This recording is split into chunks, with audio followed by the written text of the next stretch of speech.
We've got 24 hours in Osaka to see, taste, and experience as much of the city as we possibly can. And if we're honest, we've got high expectations and a lot to cram into one day. Epic. Legitimately something from a movie, the way it just pops out of the greenery. Historic castles, steezy shopping, finally getting to try Okonomiyaki, and a rare nighttime outing to experience the famous lights and sounds of Osaka in the heart of the city.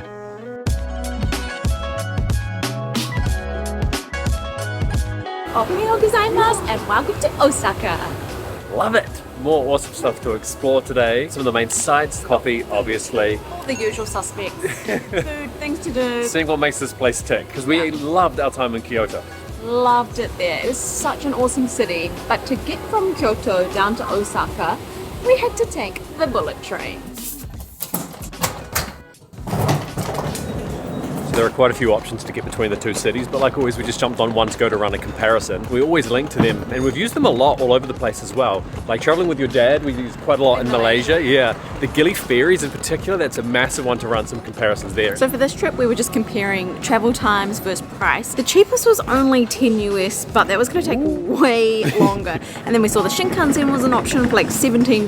Got the email confirmation almost instantly, which has the instructions on where to go and how to board as well. And then we got a QR code so that we can just scan and just go straight through. So speaking of going straight through, did you know that the Shinkansen is actually the 6th fastest train in the world?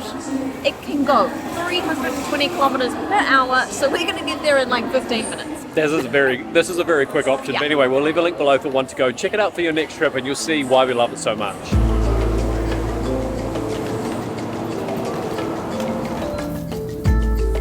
It's so comfortable as well. The only thing I would say is that you can actually pay for a baggage service that ships your bag from one place to the other, so that you don't have to deal with that. Although there is also reserved seating, and you pay a premium and you have like a cabin area that you lock your bag into. Ours aren't quite that big, but you just have to be strong.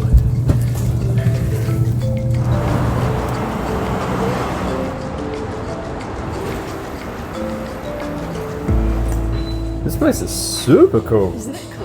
I love this brand. I've seen it in New Zealand before, but never been to an actual store, and I had no idea that they had a cafe. Wait, we have it at home?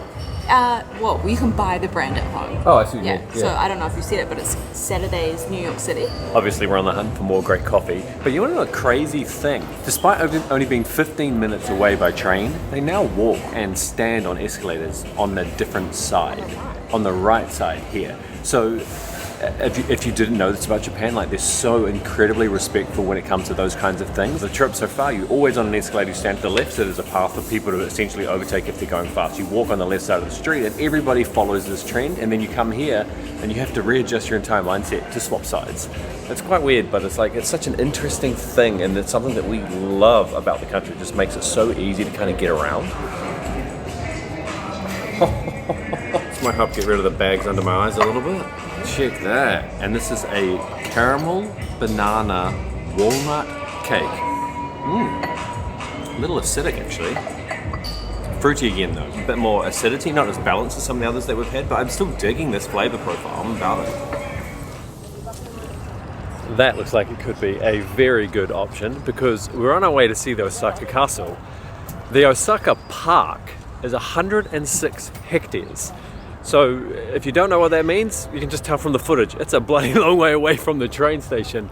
So that is only 400 yen to do a one-way trip. I think it was 600 return. But everywhere you go, there's always a Lawson's, there's always a Starbucks. Very strange positioning.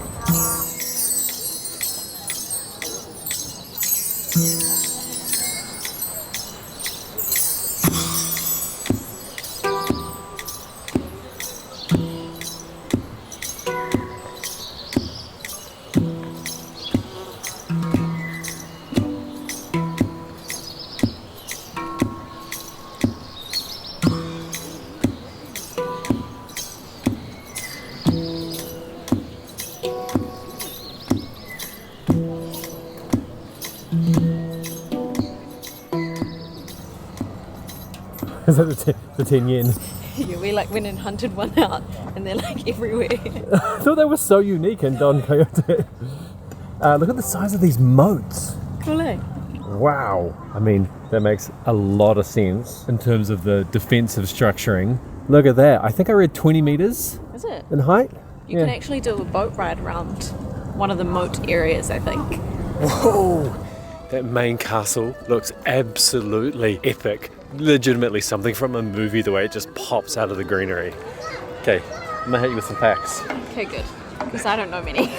Built in the 16th century, like any good castle, it's been destroyed and rebuilt over the years quite a few times. The main height there is 55 meters up. And I almost forgot, it was built by an influential Japanese warlord. Now, I'm not sure if the same guy is the one that was obsessed with gold, but if on the inside, there is gold everywhere, apparently. There is a line that currently says the wait time is 55 minutes to 60 just to get in. Yeah, that's a bit much. I don't know if as a tourist we would get to see that, or if that stuff is like tucked away for private eyes only. I thought you were going to say influencer. Hey, You said influencer. yeah, by the OG Japanese influencer. But the grounds are really nice, whether you go in or not, and to see this castle, I'm impressed by what's just here. Yeah, even just seeing the architecture, like the moats and everything, stunning.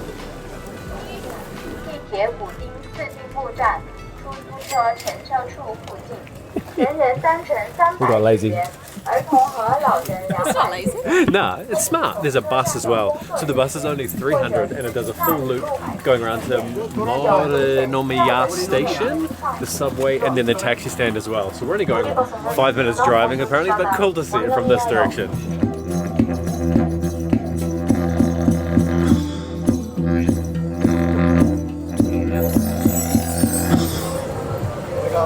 Come to this neighborhood that has got some seriously cool, I don't even necessarily want to say retro, but just like edgy and cool clothing shops. I'm quite surprised. We haven't really seen anything, at least in our hunting, that's not thrift stuff. But this all looks sort of quite custom as well, this is the kind of stuff we were hoping we would find. Maybe a little bit extreme for me though.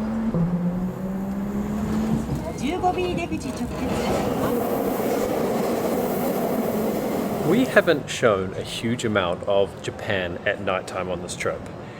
And the honest truth is, We've been so exhausted. We walk like 20,000 steps a day, and then by the end we're like, let's just go to 7-Eleven. this is the most exhausting place we've ever traveled, and the distances are so vast as well. Tonight, exclusively for you, we've come out in peak hour traffic heading towards the coolest and most intense area at nighttime. The most touristy, but lit up picture like Japan's Times Square. Okay, so I think we should get one okonomiyaki because they look quite big. Like, I've never seen anything like that. it's so raw. Okay. And then Two beers, yeah. Yeah, 2 beers, and then some yakisoba fried noodle. Yeah, boy. So you might be surprised that we haven't done the classic Dane and Stacey, go and get a beersy and a pizza at all this entire time that we've been in Japan. Illegal. So, illegal. So when I found out there was Japanese pizza, I was like, sold, we have to go and get that. So I hunted out the best okonomiyaki in Osaka, came to this place, and it's literally steaming on a hot plate right in front of us now. My mouth is watering. Ooh, can you hear the sizzle? Nothing like a regular pizza. It's not a pizza. It's just round. that's where it is. Almost like a frittata or like a, something like that. It's like real crispy on the outside, cabbagey and maybe like eggy on the inside. Those are the nicest noodles that I have had on this entire trip that aren't in a ramen. I'm a ramen guy, and those noodles just plain like that, however that's seasoned.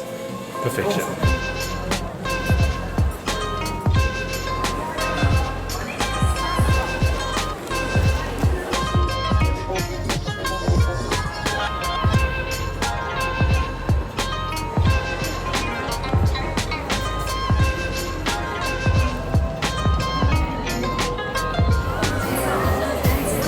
This is a lot of people. I feel like it's less overwhelming now. When we first got here, it was like, oh, there's the giant crab I was talking about. What? What's the giant crab story? I think it's a crab restaurant.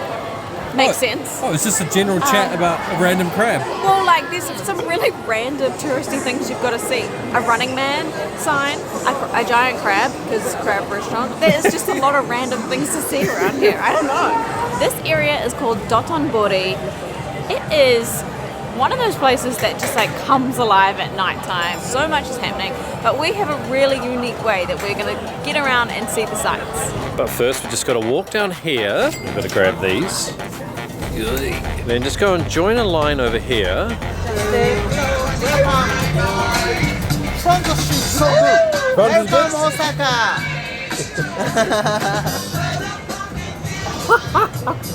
I don't quite know how this worked out, but we got a front seat, bro.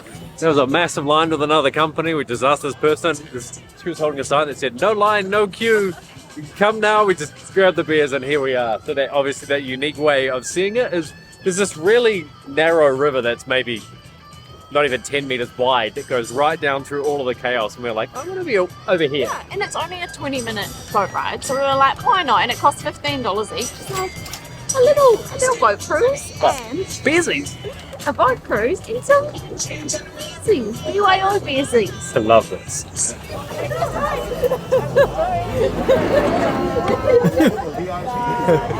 We've just got two friends behind us and that's it. Every other boat that we have seen has had, I'm not kidding when I say at least like 50 people and they're all crammed in like this. It's just us. How did we luck into that? Sometimes you just got to be flexible. Interesting, thank you. Okay. Yeah. Thank you. A little bit of info. We highly recommend the cruise if you're thinking of visiting. Though we may have just got lucky with the crowds, you're probably better to book a time to secure a seat. We've got a discount code in the description if you're keen to book for your own trip. But either way, we're nearing the end of this Japan series. We've still got a couple of epic day trips lined up to tick off some bucket list experiences. So, as always, thanks for watching and we'll catch you next week.